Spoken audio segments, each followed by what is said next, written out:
Programang ito ay rated SPG, striktong patnubay at gabay ng magulang ang kailangan. Ramdam na ni Don Gustavo ang kawalan ng kapangyarihan. Hindi niya na alam kung ano ang mga lakad ni Miguelito at Roberto.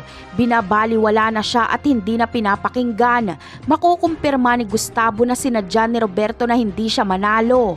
Kaya ikakagalit ito ni Gustavo dahil hindi lang si Tanggol ang dinaya ni Roberto kundi si Don Gustavo rin. Samantala, mapag-aalaman din ni Don Gustavo na sinugod ng kapulisan ng mansyon ng mga Montenegro. Alam niyang kagagawan ito ni Roberto. Hindi na ito mapapalagpas ni Don Gustavo. Gagawa siya ng hakbang para mailigtas niya si Marites at Tanggol laban kay Roberto. Dito na maglalaglaga ng mga gerero dahil siya mismo ang magbubunyag na nandaya si Roberto at Miguelito.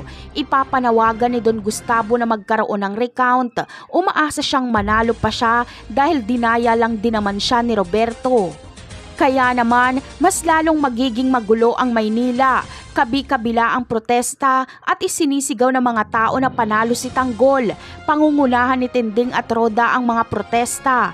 Kaya papatunayan ni Gustavo kay Tinding na tapat ang pagmamahal niya dito dahil sosuportahan niya ang panawagan nila Tinding na magkaroon ng recount at patalsikin si Miguelito at Roberto. Sa kasalukuyang kaganapan naman ay napuruhan nga si Ramon noong mabaril siya ni Rigor. Tanging sigaw na lang ang nagawa ni Marites.